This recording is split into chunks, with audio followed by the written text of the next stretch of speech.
আচ্ছা বৌদি, তোমার আক্কেল জ্ঞান বলতে কিছু হবে না নাকি? তুমি এইখানে একা একা মাংস খাচ্ছ, দাদাকে একটু দাও।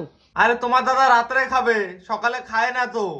রাত্রে যে কি খাবে একমাত্র সেটা সুমি বৌদি ভালো জানে।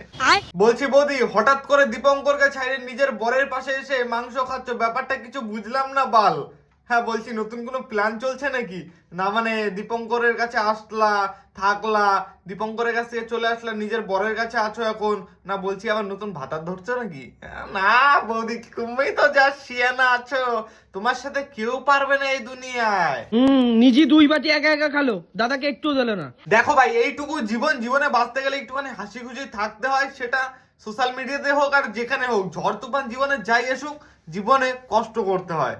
কষ্ট না করলে এই জীবনে কোনো বাল করতে পারবা না। সুমি বৌদি এত লোকের গালি খেয়ে আজকে এত ফ্যান ফলোয়ার এত কিছু করে নিল, তোমরা কি বালটা ছিল্লা? সুমি বৌদির মতো যদি কেস করতে যাও, কেসটা করো না, কিন্তু জীবনের নামটা কামাতে হবে ভাই। জীবনটা এইটুকু, সফলতা এত তাড়াতাড়ি পাবে না। কিছু এমন করতে হবে যাতে সফলতা তোমার কাছে দৌড়ায় দৌড়ায় আসে।